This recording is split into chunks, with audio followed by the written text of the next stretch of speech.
Here we go. One more time. I heard you when you said the only podcast where if your name is Stacey Hansen, you might try to sabotage it before it ever gets started. I was decorating. I was just creating energy that if you were a little bit sleepy, if you were just a little bit like under baseline, that you're like, oh, she straight woke me up because I almost destroyed everything. How does that have to do with decorating?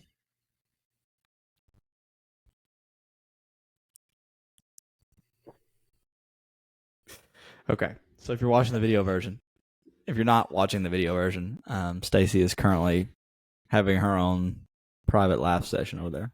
Decorating is like I was rearranging. Oh, okay. See, that would have been a better word. Rearranging. I was trying to make it sound better. So you think decorating sounds better than rearranging? Well, what I was rearranging, yes. Oh, I okay. didn't mean to rearrange all of the hard work that you've put into setting up this podcast. I didn't mean to trip over all of the cords to get your soda, but I did that. So decorating just is a little bit of flair, but in all actuality, did I almost ruin and sabotage the whole thing on accident? I did. And we lived to tell about it, and we're here now. So here's my question. When I have a thought, but I don't have them in order yet, is the proper way to say it to you, I'm decorating my thoughts right now, because it's a substitute for rearranging. So instead of saying I'm rearranging my thoughts right now, can I say I'm decorating my thoughts? Yes. Would that be better? Yes. Would you be able to comprehend that? Well, now I'll laugh. Mm-hmm. I'll laugh because you typically don't use the word decorating. Yeah. I mean, and neither do you for the word rearrange. Hence, this thought pattern we're kind of thought path we're walking down. So welcome everybody to walk down this. This is literally hourly conversations. Quite literally hourly conversations. But before we go any further, we would love to remind you, our non-existent legal team would love us to remind you that we're not doctors or therapists, and we don't play them on the internet. So anything that we say on here must be approved by said credentialed medical professional before you decide to take action on it. Although, if you decide to take action on using the word decorating my thoughts the next time you have a conversation with your friend, that is the best amount of free advice you're going to get on the show. Is that right? I support that. That's what I figured. I support that. So, as is tradition, we have been doing some shit the last couple weeks. We have. I was really curious where you were taking as is tradition, considering the brevity of our amazing friendship, of what traditions have we made. But since it is doing some amazing stuff, I'm going to say yes, we have definitely made that a tradition. Weekly, daily, hourly, sometimes. Well, I'd say this compared to, so we talked about this, or that we mentioned this while we were at my family's home in Arkansas here just this past week, which we'll get to that in a minute. But we mentioned this talking about where we were this time last year. Oh my gosh. Just physically. Yeah. And now here we are this time this year, which it really hasn't been any less travel considering the time of the year. Like, we took almost as many trips last year. Now, granted, not all of them were together. A couple of them were. Mm-hmm. And I went on one on my own, like not counting like a family vacation or whatever. But yeah, just the amount of travel last year as compared to this year, and the blessing that it was to get to go, well, let's start here, that to get to go for a week to Australia, which in all actuality, if you're going to go to Australia for a week, you really got to be able to take out about 9 to 10 days of away from work time or away from family time or whatever it is that you have to account for, because it takes you a full 2 days worth of hours to get there and get back. Although when you come back, you get to live that same day twice. I know. I think that I'm going to make a blanket statement, kind of like you can tell your friend that you're decorating your thoughts, is that should you choose to go to Australia, you need to take at least 10 days. Because we were there in Australia for 5 days. And though we got to do so much, it wasn't enough time. Mm. I want more time. The next time we go back, it needs to be like a 10-day trip. So we have a full 7 days there. Gotcha. Yeah, so we were able to spend 4 full days. So we got there Wednesday morning, right? And we left there Sunday morning. So no, we left there Monday morning. We left there Monday morning. And got back our Monday night. Right, which it's totally bonkers. But so Wednesday, Thursday, Friday, Saturday, Sunday. Yeah, so we spent a full 5 days worth of able to do things landed on the ground in Australia time. So, for those of you who don't know how the world spins, when you're flying from San Francisco to Sydney, you're flying with the spin of the Earth. And so it takes you 15 hours and you never see the sun. Well, depending on what time of the day you're flying. But when you fly back from Sydney to San Francisco, you're flying against the turn of the Earth. So it only takes you 13-ish hours. I think it was 12 and a half for us. I think we must have got a little bit of help from God pushing the plane along. It was because your mom was praying. Because my mom was praying. It was because your mom was praying. Probably so. Because she told me she was praying for the whole 15 hours. Do you ever imagine that like God just takes his hand and just like moves things but it looks like wind to us? But like it looks like things like different podcast episode, but 100%. But I was listening to your mom tell the story of how she was praying for those 15 hours. We will get into the story of Janikara later, the gift that is her who sets the bar so high, which she is amazing. But yeah, especially for your mom, I think God's like, it's Jana. Yeah, we're gonna do that. We're gonna have to go ahead and make that happen. We're gonna go ahead and make that happen because it's her. So yeah, we went to Australia to visit our friends Matt and Kaz and their 3 wonderful daughters over in what was the name of the town? Wamberal, Australia. So Central Coast, Australia. And yeah, that's where we were at for a little piece of time. We got to get enveloped in their community for a little while, their jiu-jitsu community. We even made new friends. We did. We made new friends. That was the whole point of why we went over there. Because some of you might say, what do 2 friends and business partners do halfway across the world? And my answer is make new friends and business partners halfway across the world. Agreed. So we went over there, got to roll some jiu-jitsu, got to hang out and listen to a guitar by a bonfire. Let me walk that back. I got to roll jiu-jitsu. Stacy's still being a very good athlete and not pushing her limits when it comes to her injury and the things that she wants to do but can't yet. Until this afternoon. Can't yet pull herself to do well with people that are not me. Yeah, with people who are because I understand like how you're. I mean, and we only understand to a certain degree, but at least we have a basic understanding of like, excuse me, this is position. Her arm doesn't need to be in or whatever. So, correct. So I got to roll. Oh, we brought Jonathan.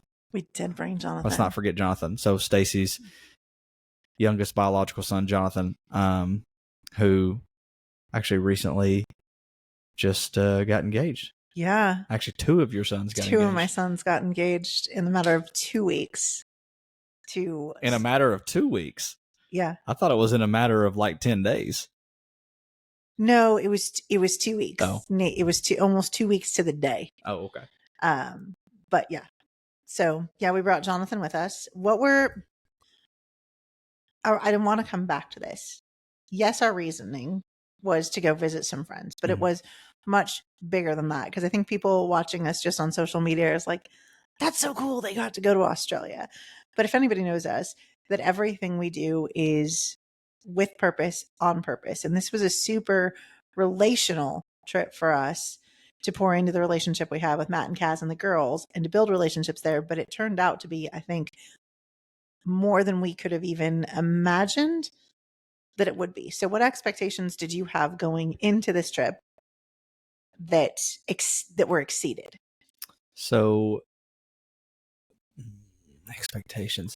See, that one's a tough one for me. I know. I didn't have, you probably targeted me with that one specifically. I did a little bit because you work really hard not to have expectations. I feel like I'm being a little bit profiled right here. Oh my gosh. But it's by my Enneagram profile. You're being profiled by your Enneagram? No, you're using my Enneagram profile to profile me right now. Right? Time too that you have pulled a Stacey Hansen and overthought something today.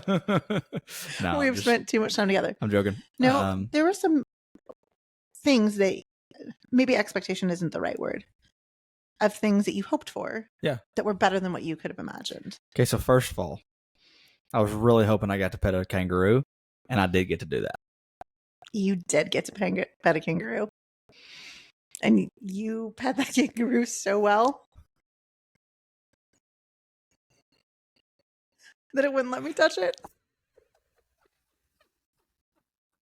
It was like, I have come to nirvana, that I have been stroked by Justin Carroll, and now I will not let anybody else touch me.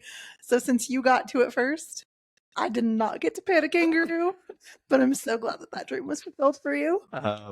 So expectations wise, what I thought was going to be cool about going to Australia. First of all, I was excited to get to meet Matt and Kaz in person, which if you go back on this podcast, probably about 6 episodes now, can't remember exactly, but they have a podcast. They have 2 podcasts actually, but one of them is called Love Conquers, and we were on their podcast about 2 months ago, maybe 3 months ago now.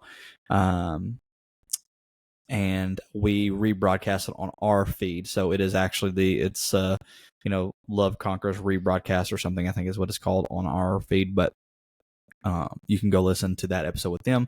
It's also a video episode. So if you go to Love Conquers on YouTube or Love Conquers podcast on YouTube, you can see we recorded it. That was the one we recorded in my bedroom, because that was the only spot in my house that we could set up the microphone and everything. So anyway, you've known Matt and Kath for a while. That's why we went to visit them. But my expectation or my hope going over there was that I was going to be able to become friends with them outside of the context of you. Mm-hmm. Because I knew that, first of all, we weren't going over there for no reason. Like, we weren't going there as like a casual thing. It was more of like, hey, this is a first of many friendship, like friend trips, also business trips, also things that we can collaborate on that don't include business, that are just family, and things that we can collaborate on that do include business, and stuff that we're not even aware of. Like she said, they're wise beyond their years, but also beyond what they let on. Right? My goodness! They're very. Did you pick up on that? Yeah, they're very humble in what they let you. Kind of how they're not trying to put on an act. No, but they don't know any other way to be, and especially Matt, he's very. I didn't think he was dumb. I didn't realize he was as smart as he is until I got over there and see all the things that he has his hands in, so to speak. Like astute. He's literally astute. Oh my gosh, so astute. Can also kill you with like his eyes. Yes, he could look at you and you could die. Yes. he's like the Bruce Lee of Australia. Yeah, like. I love that you word that, because here's what I love about our relationship with them. We don't really have anybody who's a little bit in front of us, either business-wise, relationally. And what I love about Kaz is that she has male best friends too. So she's such a good resource for me, because, I mean, this is like, our friendship is an anomaly. And so it's actually challenging to talk to people about it, because not a lot of people understand. So when you're friends with somebody who's around your age, who also has male best friends, it's so encouraging, because you don't have any of the disclaimers that you have to make. Like, we just get to talk freely with no happenstance.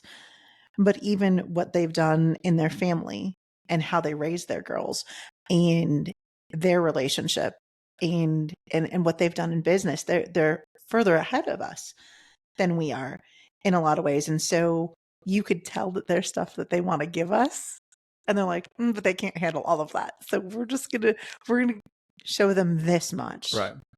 And we're going to let them grow a little bit. And then we'll give them some more, which gives me so much security that somebody sees our heart in relationally and professionally and is so supportive of it. They're like, the world needs to hear more of you.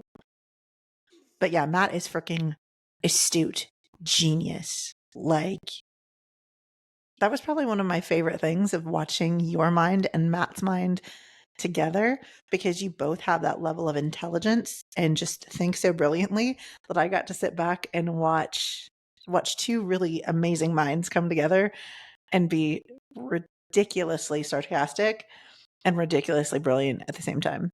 Yeah, his mind is pretty quick. And so just his ability to come back with jokes or even take things that we said earlier in the day or whatever and bring it back around to make it either funny or bring it back up at a different context or whatever was super fun. So my expectation was exceeded there in terms of being able to establish a relationship. Not that I thought it was going to be hard. I mean, like anybody most people I would say who are friends with you have a prerequisite to be friends with me, vicariously.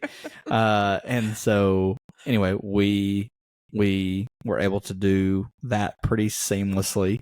One thing that I didn't expect was which was funny because I didn't realize, I knew that they had 3 daughters, but I didn't understand they're homeschooled. And so I didn't understand how much of a part of their day that they actually are. Like they're there all the time and it's basically like they just work with them essentially.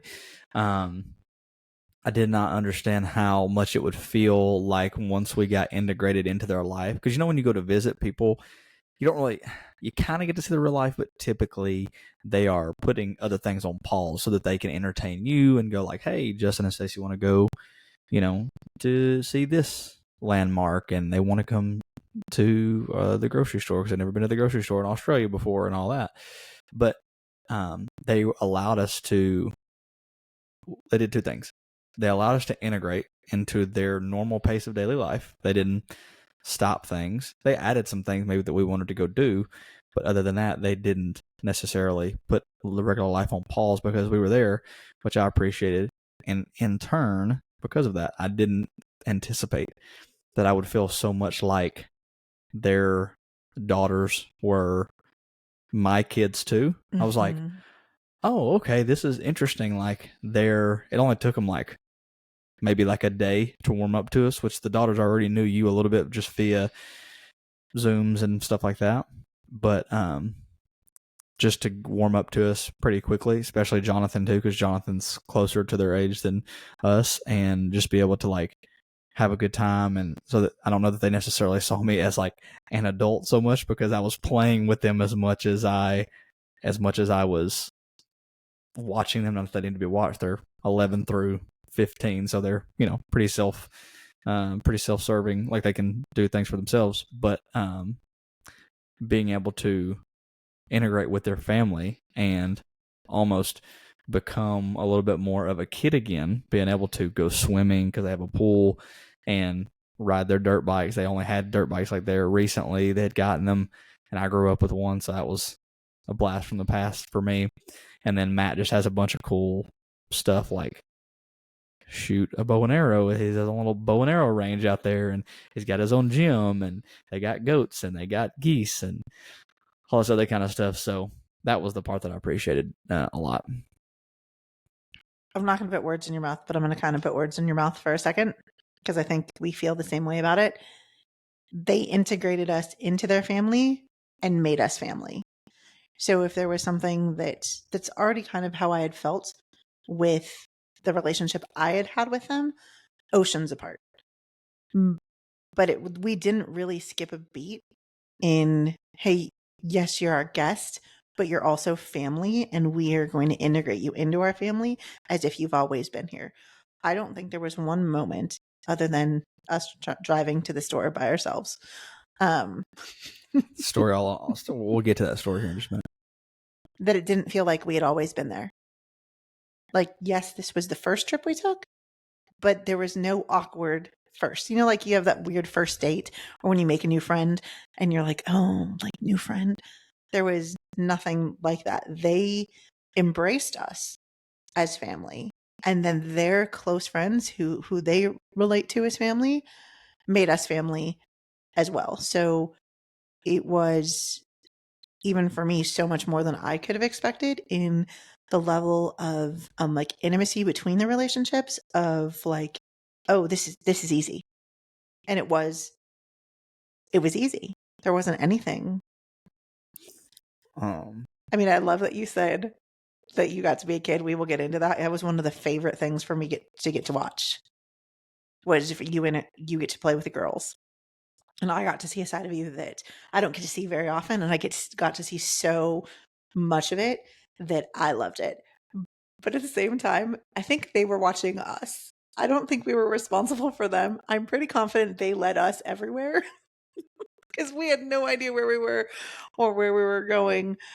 And they're parented so well that they are more mature. They present as more mature than all of their ages. Yeah. Yeah, that was a funny thing that we had to adjust to, was that the fact that they, I mean, you know, they're within walking distance. Over here, I don't know that would be walking distance depending on, you know, how far you wanted to walk, but they're within walking distance of some, like a convenience store and a few little cafes and, you know, a hamburger place and a Chinese place and whatever. And then there's a park a little bit after that. And so we got led on that adventure quite a few times, which was funny. And you get to see each one of their individual personalities and how they come across. And then, yeah, getting to play around, be a kid with them was a lot of fun. The other thing that I thought was interesting was when you recorded their podcast with them.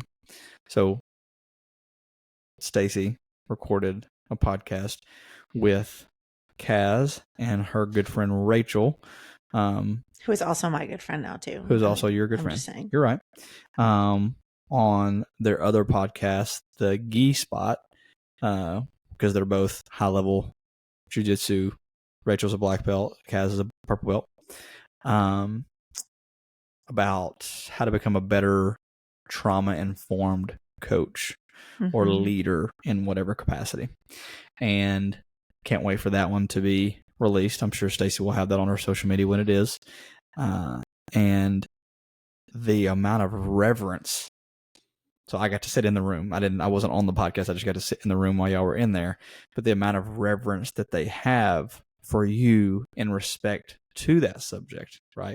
Not that they didn't respect you like already as a friend and as a person and whatever, but just to kind of see how they set you up for success in talking about that subject, because it's really not an easy thing to pick someone's brain about unless you have very specific questions from your own history, like, hey, this happened to me when I was a kid, tell me how to get over it, or you know what I mean, like something like that, almost like therapizing it. But they were really good about taking the aspects that you didn't even know that you knew, that you had forgotten that you knew, and pulling that out of you on that particular topic on that specific episode of their podcast. So that was something else. It was just like in a little moment in time where I was like, I don't know why I'm not on the podcast, but I'm going to sit in here for reasons unknown to me at the time. Partly because I was like, okay, well, let me see how they do their one of it. I was like, I wanted to learn how they do their podcast, right? Kind of how they set it up or whatever. And so to see you be able to answer those questions and the amount of feedback that you got from the answers that you gave was really cool. And I'm sure you'll get more feedback as they release the episode. I'm so glad you were there. Like, and we talked about it. There's not much that we don't do together. So it was interesting to be a guest on a podcast without you sitting literally next to me. Like, you were behind me, and this one wasn't a video recording, so nobody's going to get to see me look back at you a bunch of times. But there were things that, like, I felt more confident because you were in the room. And a lot of it was about also what we do and how we do it differently. But I'm so glad you were there and even shared that perspective, because you hadn't shared it with me before, because there's so many things that I forget that I knew. I forget that I know because people don't ask me the questions. They ask me the surface level questions of, hey, I'm in pain. How do I get over this now? How do I move over this? How do I make trauma more quiet? How do I, you know, get through grief out of survival mode? How do I bring my body back in balance? But this was from somebody who wasn't looking for it for themselves. Mm-hmm. They were really interested on creating an atmosphere in their gym to serve people differently, which totally ignited my soul. And so, because these are things that I have solutions to, and didn't know that I needed somebody to ask me the question. And I'm so glad they did. I hope, if you're open to it, because we hadn't talked about this before, that we rebroadcast it on this podcast, because one, it's about jujitsu as well. And I think we'll get back to what we laid down and what we're picking back up, because we solved some problems when we were in Australia too. But before we get to the things that we solved that we thought we were laying down that we were picking back up, the top three things you take with you that were your favorite from Australia. So the top three memories that I'll have is one, and I don't remember if this is the same thing that we talked about, like when you asked me when it was fresher on my mind, because I don't remember what I'm I not said gonna then. hold you to it. Whatever it is today, it's my working max for today. Okay. It's my training max today. Yeah, I'll take it. Was the Sydney Harbor. Sydney Harbor is awesome, especially we get to see it like at sundown and as it turned into night. So that was really cool. Well, hold on. Before you go off of that, what made that so cool? Because so for those of you who are listening, we got to go to Sydney Harbor, and we actually got to stand in front of the Sydney Opera House. We took a ferry through Sydney Harbor at sunset and got to walk the streets. So just to paint the picture of what made it so special, of what made it stand out to you. So the Opera House was cool. Don't get me wrong. It's very grand, and like the architecture is really cool. I would have liked more to like learn about it, but that really wasn't the context of the thing that we were there to do. So that would have been more interesting to me in terms of that. Otherwise, it's a really cool photo op, and like, Nemo found it. So obviously it's cool. The harbor part was cool to me though, because you could really see as you took that ferry. So basically we just took this little, essentially this huge water taxi is all it is, from little station to station where people could get on and off. And you got to see different parts of the harbor, which in themselves are aesthetically beautiful. But I was noticing old construction or original parts versus new construction, newer parts, kind of the more densely populated or the like more, I guess you would say, fancy parts of it. And then of course Matt and Kaz. So it was me, you, Matt, Kaz, Jonathan, No, and Jonathan wasn't with us. He was that's sick. right, he was sick. Scarlett. And so as I got to talk to Matt and Kaz I was talking a little bit about my family's farm at that point in time, but we were also talking about the different like casinos that are there, or like this is where like you would see a concert. If there's going to be a concert in Sydney, it's going to be probably over here, and all the little ins and outs of the different stops we were making within the harbor.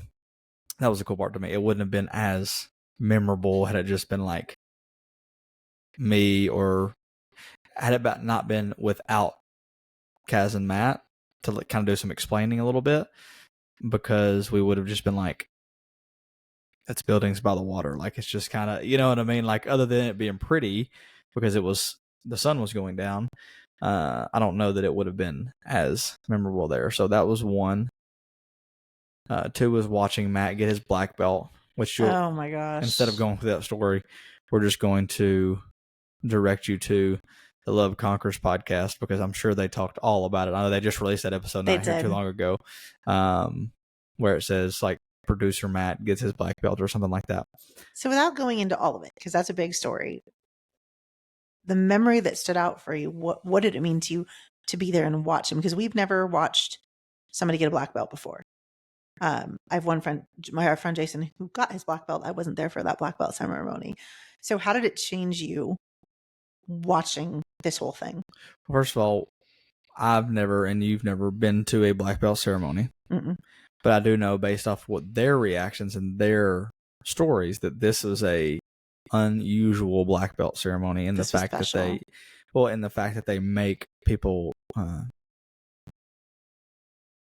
demonstrate prerequisite skills Mm-hmm. and competencies and do certain things in order to test out, so to speak, for their black belt. Whereas most places, as I understand it, essentially just promote you when the top dog thinks you're ready, right? When the top black belt there thinks you are ready to be a black belt, you might go through a little bit of a process of like having to roll with some guys, right? But it's you don't have to. It's the specificity as far as they have it defined there is not there to my understanding. So anyway, that being a little bit different from the get go, the part that stood out to me the most was the fact that they had to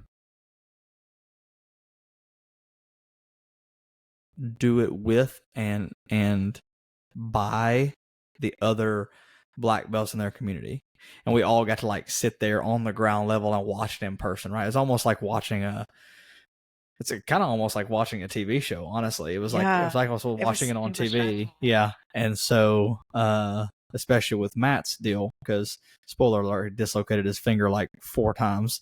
I know it was minimum 3. I'm thinking it might have been 4. Anyway, and he kept throwing it back in and kept going. It was a big deal. It's a lot bigger deal than we're going to be able to talk about on the podcast. But the reverence of it, of the other black belts, it wasn't like this, like, you know, you must bow and hop on one leg 3 times or anything like that. It wasn't like reverence in the, I'm going to say like the traditional Japanese or Brazilian jiu-jitsu sense. They're a little bit more casual there at this particular gym, but they made it special to the where like every black belt that was a part of the gym, or even some, I'm assuming, that weren't a part of that gym but were there to support somebody else, right? Yeah. Got to be the closest ones in the semicircle, and there was a whole, repertoire of things they had to demonstrate and like fend off knife attacks and get out of choking positions and take some blows with some boxing gloves and try to trap their arms.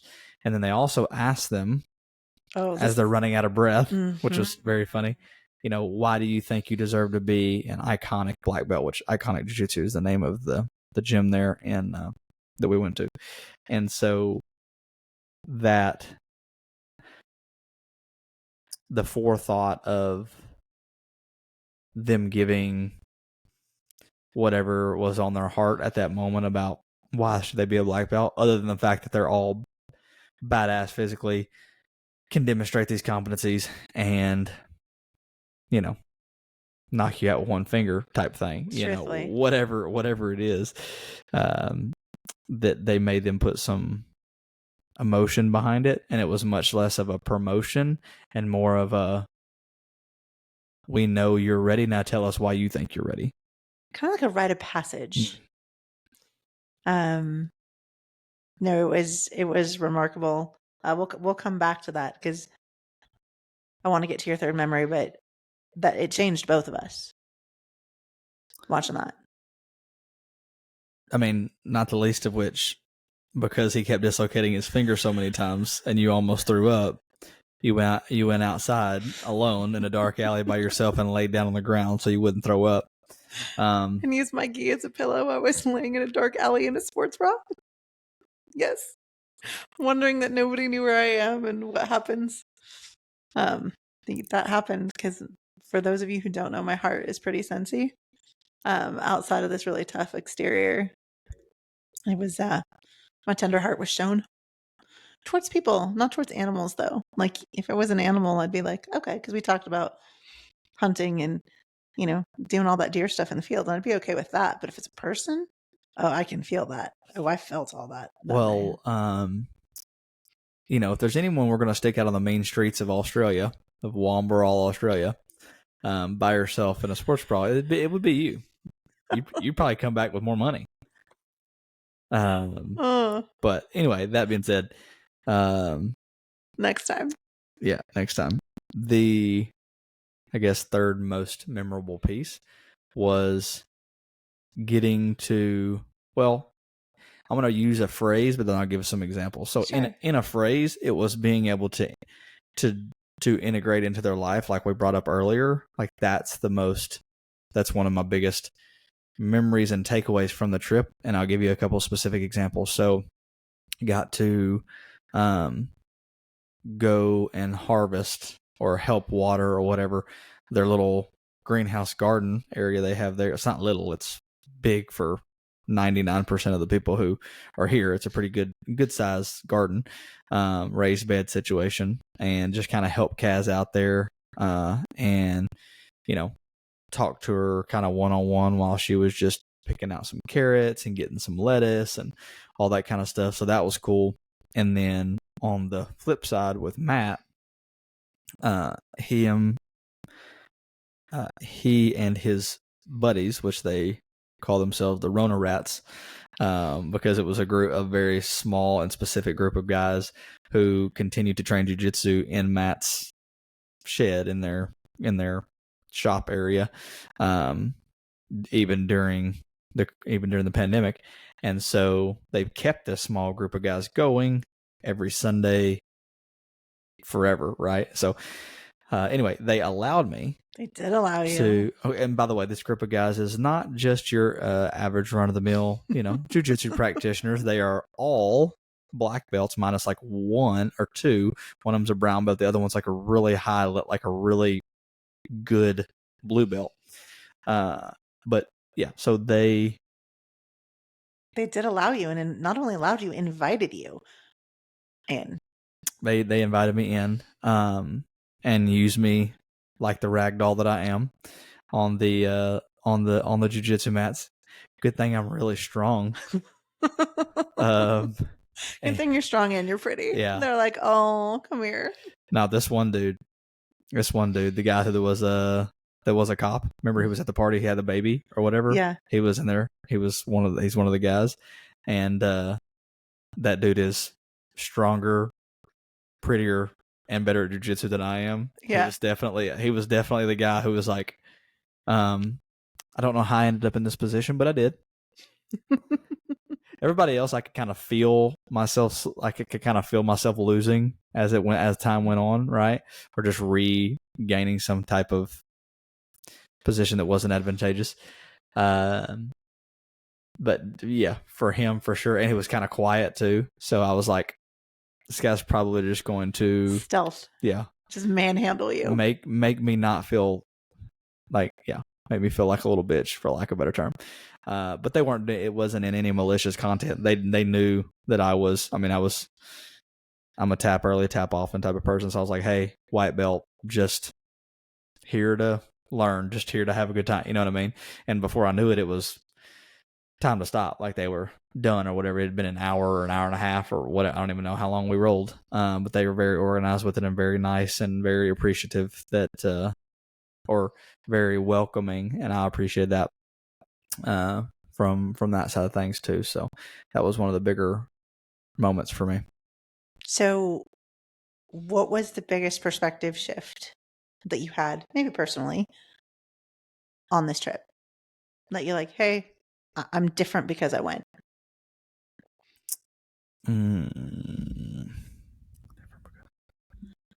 I'll give you the easy one. Because both of us, coming into this trip, weren't continuing with jiu-jitsu. We'd canceled our membership. We said, like, hey, this isn't the time for us. This isn't the priority in our life right now. Like, our business is literally our baby. Literally. We're raising a newborn. And it wasn't something that we could see could fit into our lives and make it a priority, and being integrated into their family, really. And the culture of that, we both sat there at Iconic and went, we want this. If it looks like this, we want it. Because we didn't know it was possible. We didn't know that something like Iconic was possible. And so it was the thing that we brought back to Matt of going, hey, here's our limitations. Here's what our time constraints are. Here's what we want. Help us solve this problem. And so that's the thing on the top of my mind is like, we came back and yesterday, well, Saturday, I can't remember the days now, you went and actually got us a mat for the garage. And Matt is going to be the one who actually coaches us from the other side of the world so we can start to be involved in a community that we're not physically in, but still tied to.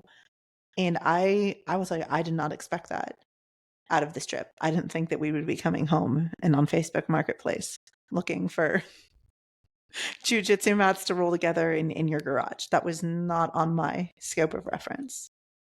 Well, I think that's so to hopefully answer the question. I think it's twofold. One is that we reignited the interest we have in jiu-jitsu because of their community, right? 100%. And the people in their community and how fun they make it look, right? It's very they know their stuff and they get their stuff done, but they're unstructured compared to other jiu-jitsu gyms that we've been at, right? They are very comical and jovial, and they want to make you feel either welcome or, hey, if you don't jive with this type of comedy, then this ain't the place for you, right? Type of thing. And that was what, I appreciated about it, but also the fact that we know that this is not the last time that we're going to need to use the medium of jiu-jitsu to build a relationship with people, although that's not the majority of our crowd of anybody who listens to this podcast or is a client of ours or does any one of the ways that you can get involved with us as a coaching team. Until that podcast release, that might be a whole different story. Right. Up to this point right now. But what we knew when we came back was like, hey, not only are we interested, but underneath the surface is this is a prerequisite hobby to have. Like, even if you never get another belt color, like a prerequisite thing to know, because this is how you earn respect in this community. And they are trying to do the same thing we are trying to do. Kaz and Matt and those at Iconic, they're trying to do the same thing we're trying to do, is bringing people to better health, mentally, physically, and otherwise, through what they know how to do best, which is get people in the door, get them on the mat, get them comfortable with, rolling around with other people, right? Or doing whatever they do to need to do to defend themselves. And we are giving a similar outcome. We just go in a little bit of a deeper direction in terms of their internal health, lab metric, body metric, stuff like that, where they're approaching it from a different angle. So I think it has a overlap, and knowing that, we just really took it down to the nuts and bolts and said, okay, what do we need to do to keep our axe sharp, so to speak? Like, what do we need to do to keep to not let this interest go to the wayside? And that was, well, hey, if you spend a couple $100 on a mat for your garage and you do nothing else than look at YouTube videos about jiu-jitsu drills, you know what I mean?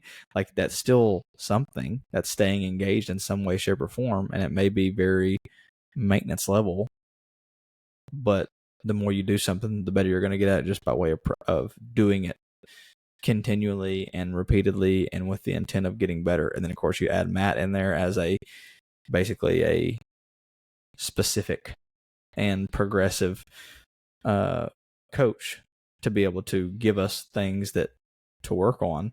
and give us feedback on those things, That's pretty amazing. then that's more than we were paying for when we went to a gym most of the time. So, well, and for the most part, we can understand Matt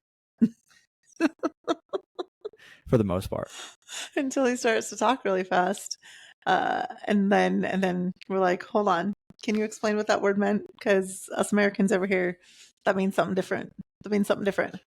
Frothy means something different. yeah, that was the other thing. That was the other comical part about being in Australia, is just the terminology that they use versus what we would say, and how same words mean different things, or how that word doesn't even exist over here, or things like that. 100%. 100%.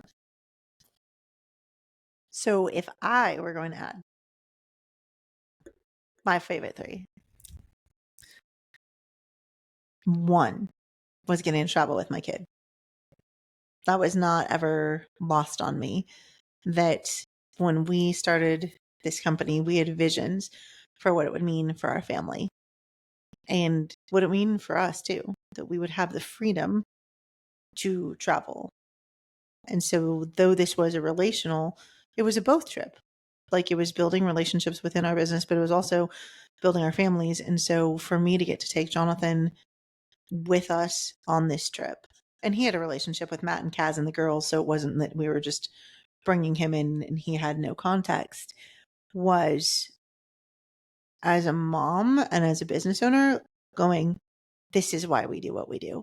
Because we get to give, I mean, we didn't bring Case into Australia yet, but it's like the first one of our kids that we've gotten to travel with in a way that they get to watch the lives that we're creating for them. Mm. And so for me, it was, I noticed, and I noticed a lot. And it was also the fact that the relationship with you and Jonathan was one of my favorite things to watch, because I knew that when I step out of it, that your relationships get better, and the fact that you two got to roll and that you got to watch him get better, and even like your influence in his life, that it was just so, I noticed, and I was like, I want more of this too. And then for him to step into another family that isn't perfect, that looks very similar to the one that he lives in, to go, oh, like, their language is the same language of my family and they're doing amazing things and he wants more of it. Right. Amazing.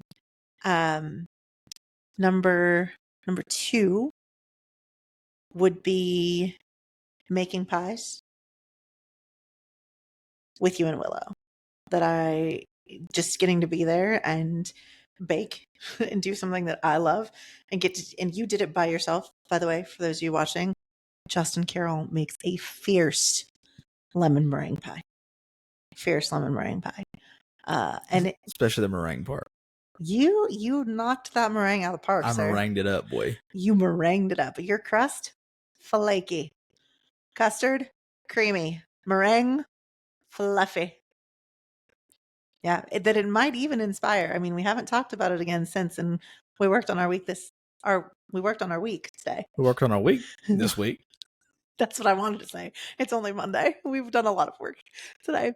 That we might be bringing a video segment called Podcast and Pie, where Justin and I make pie together, just surely for our entertainment and for your viewing pleasure, because we really enjoyed it. Are we not? Your look on your face says, I don't think we're bringing that back yet. We'll see. We'll see. I might be able to move you this direction on that. Depends on what Field Trip Fridays have in store for us. We'll talk about how we organize our week, on a different podcast. On a different podcast. So pies, yes, being able to hang out, bake, do all the things. Well, that's kind of like my love language, right? Like, if I get to bake with someone and teach them how to bake and get to do it together, is, since I didn't roll, the closest thing I could get to, like, hey, here's a piece of me that I'm sharing with you, and Willow helped you make the pie, and it was completely gone because it was so good. Twice. We made 2 pies 2 days in a row, and Willow made the second one all by herself the second day. The third thing, hold on, I scooped the sugar. You know what? You're right. You're right. Okay, sorry, don't let me derail your third thing. Go ahead. I don't want to miss. I want to give you the credit that you deserve. I didn't know that you helped Willow with the sugar. Thank you. She helped me with my sugar when I did it. I know. Duality. It was just a trade-off. Trade-off. That was what it was. It's like, hey, I see you. I see you. Third thing would be, it's a hard tie. The black belt ceremony was a big deal. But I'm going to even go just being on the property and being integrated into their family was a big deal, because not only did watching jujitsu change us, that they live a life that's not that much different than mine, but they run it differently. And the simplicity, and I don't mean it's not without challenge, but in the way in which they cultivate their home and the presence that they have with their kids, and even their garden that they literally just, you guys walked out and got carrots and lettuce, and we had it for dinner. And there were goats and eggs, and even just being in Australia, their food quality, there was a simplicity of life that I was like, I want more of this. And it really started the piece of going, okay, how do I create more of this when we get back? And so, simple, not easy. Okay, well, we're going to make it easy for us to train, but it's not going to be simple to train. I mean, it's just you and I in a video. It's still challenging, but still pursuing forward. Even going like, hey, when we get home, Justin, I'm like, let's plant some raised beds. Like, how do we get more of what we saw here and bring it with us? And that's what it did. But it was really like, for me, watching it and going, the pace at which you live, you could be more impactful and make this simpler if you just tweak a few things. And it was the beginning of what really carried over to going home with you. Yeah, so we got back. What was that? Got back on a Monday night, Monday afternoon. Spent the rest of that week figuring out what it feels like to be. What day it was. Yeah, what day it was. Figured out it was to be back on Central Standard Time again. Had our weekend, and then the next week. So 10 days? 8 days? well, 9 no, days? like a week from a week ago to that. Well, a week ago tomorrow we left, but yeah, basically a week ago we left and went to my family farm in Arkansas, which is about a 5.5 hour drive if you're driving straight through, but took us probably about 6.5 just because we stopped a couple times and all that other good stuff, stopped to eat. And so took that road trip, me, you, Isaiah, different son, and Kason. And so it was dual purpose in nature, right? Wanted to take Kason to see my mom and dad, wanted to introduce you to mom and dad, and not that I don't know you via social media, but in person, live and in color, as they say. Live and in color, different flavor. And so, and for you to be able to watch part of harvest season. So for those who don't know, my family farms about 4,000 acres of rice, soybeans, and corn, and down in the Arkansas Delta. And so it's been a little wet down there recently, so they weren't blowing and going like they would normally be in harvest season, but it was just getting dry enough to start to harvest some of that rice. And so Stacy got to sit on the combine with Dad and see rice harvest. And we went to the grain bins and learned all about what a grain bin looks like and how it operates, and got to go inside of an empty one and go on top of one. And oh my goodness. We did all those fun things. Got to see, as far as the eye can see type of stuff. Got to see what soybeans look like when they're ready to harvest. They're fuzzy. Well, before they're ready to harvest, they're fuzzy. You can eat them when they're still growing. I didn't eat it. Your dad didn't make me. He did make me. No, I gave it to you right there outside the grain bin. I didn't eat it. What's your problem? So many. Is this an existential question like your sister asked you? What's wrong with you? Yeah. That's It's not an existential question. I just you didn't I thought tell we were me better to friends eat than it. that, but that's okay. You didn't tell me to eat it. Did you say, Stacey, eat Should this? we just end the podcast now? I'm just kidding. No, we got to mess around. We got to go and frolic in the woods. Your favorite thing, as you like to call it, frolicking in the woods. I call it, driving to a deer stand and getting eaten up by mosquitoes. But hey, tomato, tomato. Perspective. Yeah, perspective. But yeah, so I got to show you all the cool stuff that how I grew up, and my favorite part about that. I was going to ask you what your favorite part was. My favorite part, and we've discussed this already, was to get to see it, to hear from you how you appreciated whatever it was that we did, whether it was driving around the edge of a field that you didn't even know what we were looking at, or driving into the middle of the woods and seeing cottonmouth, just making friends with snakes, or being able to see something as simple as like pecan trees in my front yard, or like whatever it was.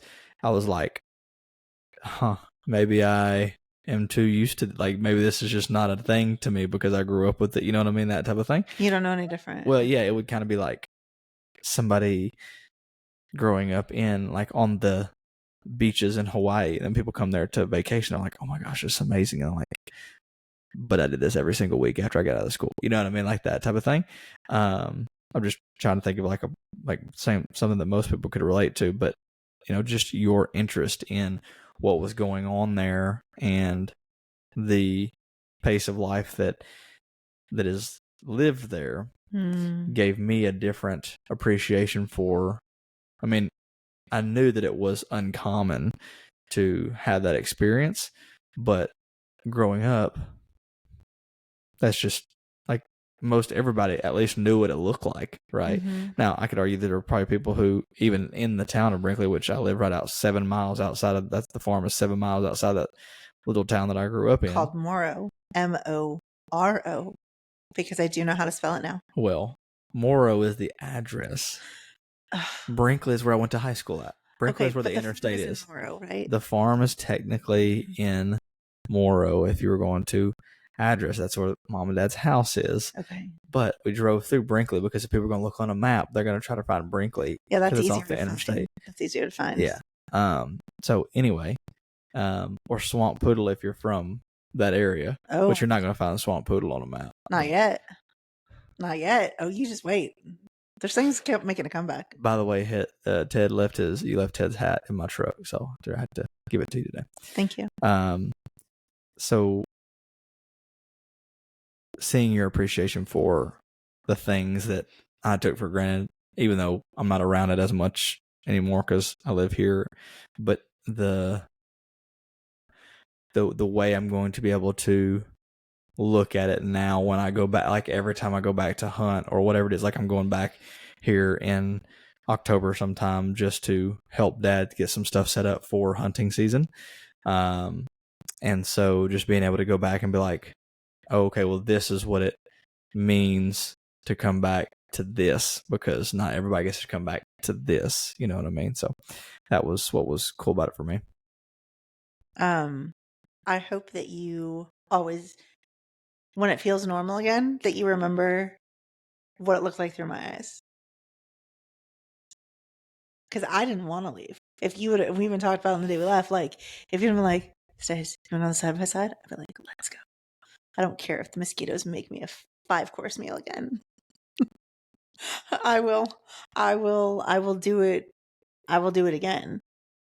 And I kind of felt like you don't know what you don't know yet, right? And because of where we moved from in California, I had some idea of what farming operations look like just from a vineyard perspective. That's the thing that I had in the last time that I was in a farmer's field or land talking about harvest in their crop was when I was looking at grapes. And so, I don't believe in coincidence or chance.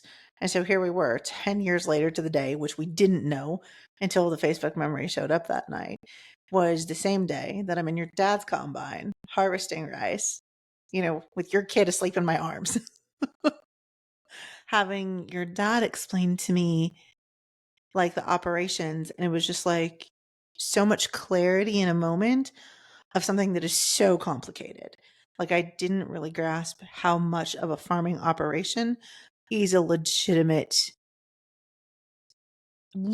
huge operation, how much planning, production, and when Mother Nature's your business partner, as you like to say, there's only so much you can plan for. And the fact that we were in a field harvesting something that had been planted, by your family previously, there's like really an honor to that, that maybe growing up in it, you were just like, it's Tuesday. We planted rice. We harvest rice, Stacey. Then we put it in the bag and all of that. I'm like, no, it's more special than that, because most of us just go to the grocery store and pick up rice and don't give it a second thought. Most people are like, oh, that's too many carbs. I'm not going to eat that. Most people don't even cook rice. They go get the Uncle Ben's already cooked rice and heat it up in the microwave. That's a good point. You know what I mean? And so there was something really special about that. And like for me, your family was so gracious to me that, kind of like what you were saying about Kaz and Matt and their family accepted us, like they integrated us into their family. Your family straight integrated me into yours. And I didn't expect any less, but it was so quick and so easy that there was no newness to it. It was almost like it wasn't the first time that I was there. Like I had always been there without hiccups, other than telling, history stories of like kids and how many kids and all of that. There was no discrepancy of like, oh, Stacy's just always been here. And then Isaiah found a cat at the shop. Oh God. He didn't make it home. He didn't make it home, but we're famous for having strays wander up to the shop. So I knew there was going to be something that would interest Isaiah in that aspect. Well, the other thing I loved about it is there's not very many people that can tell me what to do and that I won't push back on, or that I'm like, this isn't worth that fight. And your dad and your mom were those people. Like there was no way. So you were sitting right there. So Justin's dad brings this meat stick that he had made from the Farm Bureau. And what we didn't get into that happened. Hold on. Let's back this story up to the reason why he brought it to you in the first place. Okay? Okay, go ahead. It's not a Slim Jim that you can buy at the gas station. Okay? Agreed. It was a beef jerky stick, right? A meat stick made out of deer, because there's a foundation called Hunters for the Hungry that you can donate deer that you kill to this foundation, and the processor will process the meat and donate it to the foundation, and then they will turn it into whatever. Usually a majority of it or some of it gets put into these snack sticks, and then they use those snack sticks to donate to nonprofits, like put it in kids' school bags or whatever it is, homeless, all that kind of stuff. So there's a purpose behind the thing. Yes. And so then he was like, hey, why don't you... He just wasn't trying to feed me a snack. Right. He wasn't just trying to feed you a snack. And it wasn't like this, like, oh, I found this thing at the store. Let me show you something. It's like, it was intentional. Hey, let me show you what a deer meat stick. Now, it's got pork mixed in and whatever, but anyway, continue. So I don't love meat sticks. I don't even like meat sticks. And the story that we didn't get into from Australia was that I almost got charged a $3,600 fine for bringing meat sticks into the country because I didn't know that they were meat. I know that sounds like a ridiculous thing to say, but on customs you have to declare, like, do you have meat? And in my mind as an American, I'm like, I don't have chicken breast. I don't have ground beef. I don't even have a can of frickin' tuna, And so anyway, long story short, I followed Jonathan because he got randomized a thing from customs, and I got severely chastised by customs and put on the naughty list, and it almost cost me $3,600. And I was like, oh my gosh. So here we aren't even 10 days out. Now in Arkansas, your dad's giving me a meat stick. And I was like, I'm still a little sensitive about meat sticks. And of that, I don't even like. But I also have enough respect for him being like, when somebody gives you something, you're gonna try it. And I also knew that I was not gonna get away with not trying it. Like, he was not going to take no for an option. So he gives it to me. And I'm like, no, thank you. You like barely put it in your mouth, and then he was like, "You just bite it. It's not hard." And then he like literally like ripped off a piece and bit. He like took it from you, bit it, and then gave it back to you. He was like, "See, that's what you do. It's very easy. This is how you eat food." It's totally how he handled it. It's totally how he handled the situation. It was so nonchalant the way that he did it, and I was laughing because I was like, "Now you see where I get it from." Also, you don't really see me in that position where there's somebody with who I'm going to back down to. And so between him and your mom together was just like, okay, Stacy has found her role in this hierarchy. These are two people that she's not going to push against. Oh my God. It was amazing. Well, too, for those, you know, and not that we've talked in this kind of context either, but Stacy, to like my mom, Dad has a social media and he knows who Stacy is, but Mom like follows Stacy. She is interested in what Stacy has to say and all this other kind of stuff. And Dad, to Dad, you're like, okay, here's this lady from California that my son decided to get into business with, and XYZ, here I am the first time meeting her, and she won't even take a bite of my freaking meat stick. Okay? Yes. That's basically what the situation. And so, Dad has a knack for knowing how to mess with people. Okay, let's not even start the way your dad introduced himself to me was scaring the crap out of me. Oh yeah. Oh, that is. Do you want to tell that story? That's 100%. So,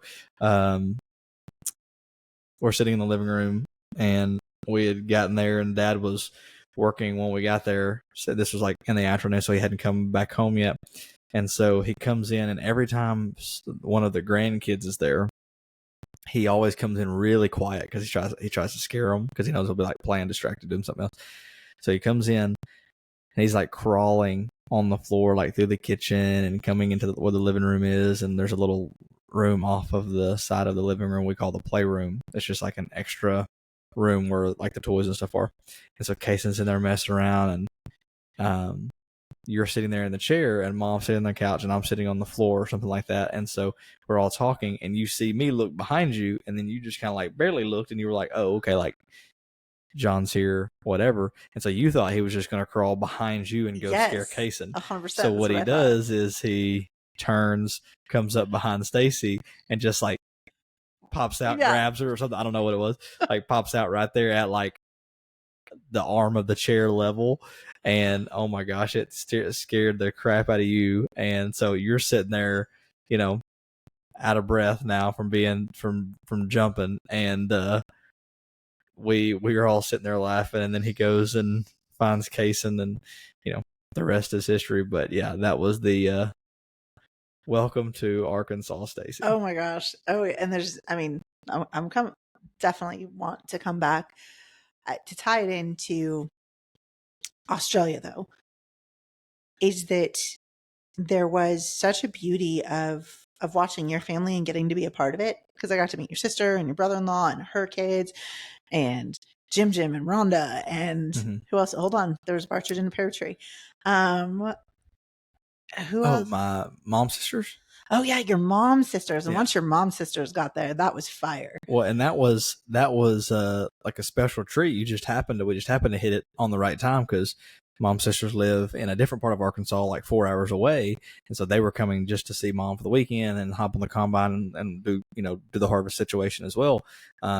They'd seen it before, but they live in Northwest Arkansas, which is there's not that type of agriculture up there. So they were coming down here to just hang out. And so we happened to be crossing paths, and I told you, hey, Mom's oldest sister, and they all have a really good relationship, but Mom's oldest sister is the more woo-woo one. Mom calls her older, wiser, woo-woo sister. lovingly, and she's very accepting of that term because that's definitely what she is. And so y'all jived on some things up until you revealed that you don't charge your crystals in the moon. Yep, and that once was you it. said It was once the you said you don't deal. charge your crystals, she was like, "Okay, well, guess we're done with that conversation." She literally took all of her crystals away from me and wouldn't let me touch them. No, it was actually funny. It was like, it wasn't a point of contention like we're making it sound like, but it was like No. very playful. I was like, "Oh, this is hilarious." But there's some truth to that, like in a dynamic that you don't really see that's in this world of like, hey, all of this has energy attached and you're supposed to clean it and all of that. So I knew I was like pushing it a little bit to see what her threshold was. But to bring it back of why there was a huge pivot for me in combination of both trips is that it made me look at how I want to live life differently, especially now that we're here, right? I don't have, other than 2 kids getting married, that's transition, but it's not like moving here. It's not like all of the energy that went into, are we moving here? When are we moving here? How are we moving here? Unpacking the house and getting our business established and integrating our families together. That's been done for the most part. You know, Ted started his job, and so we're finding rhythms of school and everything, that there is a simpler way to live that I want. And so, and by simple, I don't mean, I'm not downplaying it. It's holy is going to sound dramatic.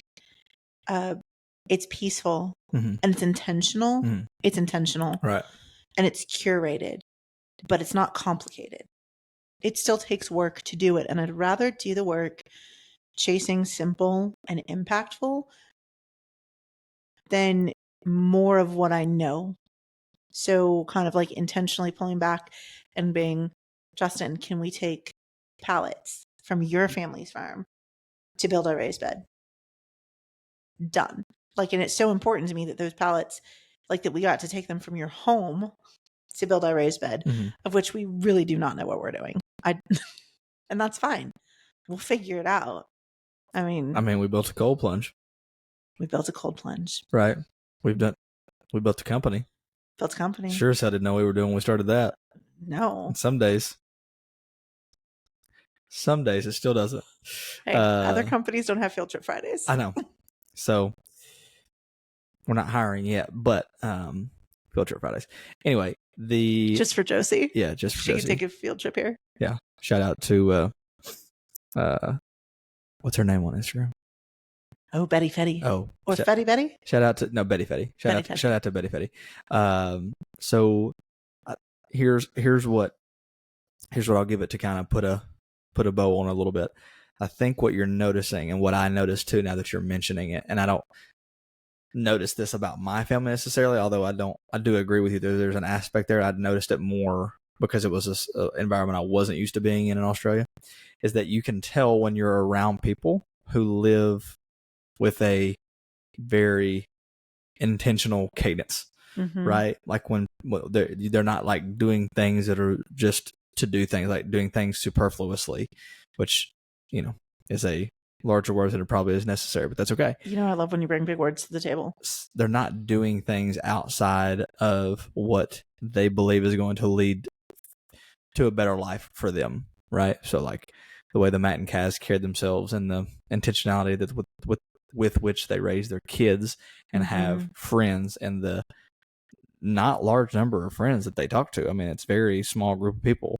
And it's, you know, in a different context, but a similar vein with my family and the farm is like, there's only going to be, a plant only grows one way, right? So there's only so much you can do to it. Otherwise, you just kind of got to let go and let that thing grow, right? And it's the same aspect we're trying to take with our families and our business, to be able to go, hey, I know this doesn't look like your corporate 9-to-5.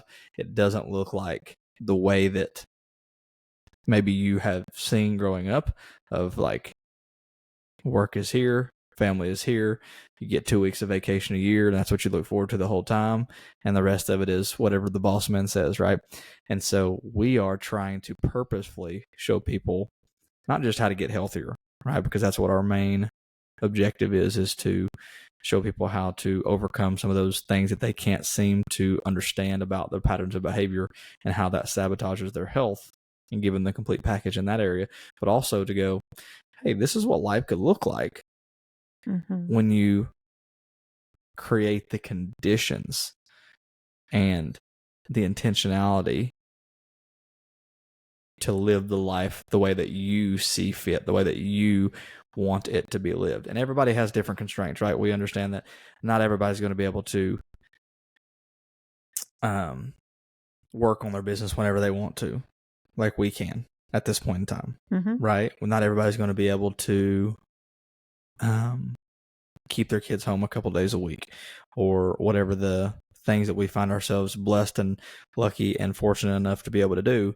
However, that doesn't mean that you can't take an aspect of the energy that we bring to the situation and do it in your own life in some way, shape, or form. So I think that's what you notice whenever you talk about the pace of life is simple. And simple is just a very small word for intentional, to the point that they want to get something out of it in a very pointed direction. Well, and I think that's the thing, you're 100% right, is what's super attractive to me. And the thing, coming from a really chaotic background and a really chaotic life that it was, is curating intentional peace. And so your mom does it beautifully. And so, like, you're watching your mom, there was such intentionality in really everything that she does, that I was like, it was really encouraging to. Yes. Well, what's funny is when she listens to this episode, I'm sure she'll have a comment, but like, I'm sure to her it doesn't feel like that, but she's also been trying to do that for, I don't know how long now, but surely the last decade, 15 years, Also, right? forget if your mom listens to this, but yeah, yeah,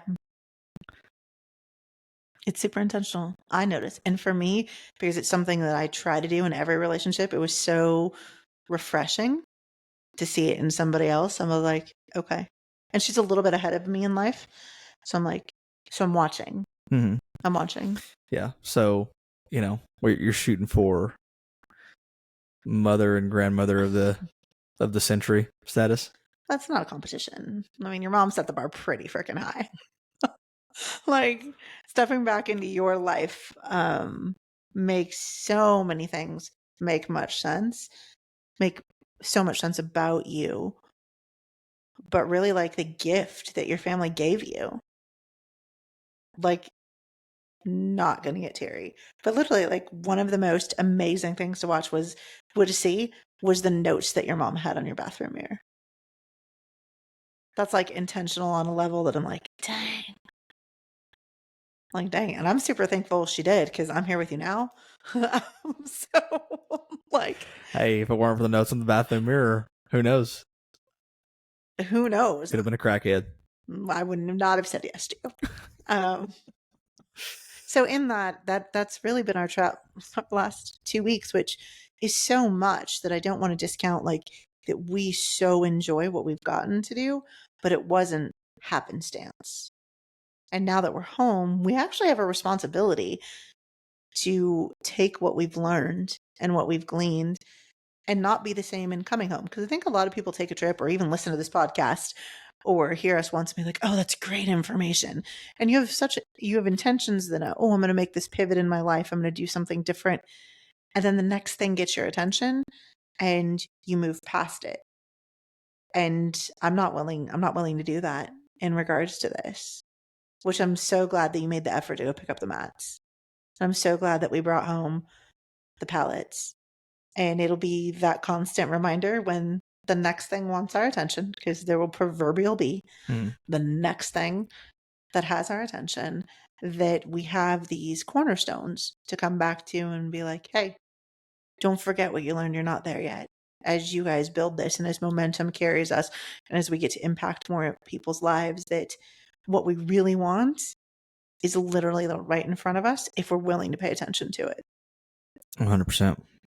So here's my ask of the watchers and listeners this week have an ask. Ooh. Yeah. If they've hung in there for a long time. Yeah. So when you hear this episode, and I want you to think about a way that you are going to make something more intentional in your life, because that's always our goal, is to help people create, like, our 3 words that we use to define what we do for people in our business is empowerment, decisiveness, and attunement. And to learn more about those words, I'm sure we'll be coming out with content to, really wrap those up into a nice, pretty little package. But the decisiveness part is we want people to decide what their life is going to look like. Every decision every day that they do, and things get messy, and they always will, but you get better at handling the mess as things go through. And what we're just looking at the efforts when we go to visit Matt and Kaz, and we go to visit my family or whatever, we're looking at the efforts of decades of intentionality, and some years that people are lost, and that intentionality gets lost a little bit, and then it comes back, and it's got a different spirit. So we want to know, where are you being intentional? And if you're willing to share that with us, like something on social media, right? You can use the hashtag I heard you when you said. You can tag us in your story or in your post. You can send us a message if you don't share things like that, but you're on Instagram and you want to send us a message, or Facebook or whatever. And also be on the lookout for our school group, which is right now a little bit dead, if you will. It's a little bit dead. It's a little bit dormant. A school group is like a kind of like a Facebook group, but it's more curated for people's interaction. So it's on a platform called School, SKOOL, if you're wondering what I'm talking about. But we are, in the next quarter, probably in the next more like 2 months, going to be revamping that group to give you guys more of what we talk about here, but in a more curated and short form and specific way in the school group. And that's the easiest way for people to get involved with us moving forward, if you're not looking for 1 or 2-to-1 coaching right now. So anyway, something to be on the lookout for. I'm super excited about that. Yeah, we hope to see everybody on the interwebs, as it were. So until next time, we'll see y'all.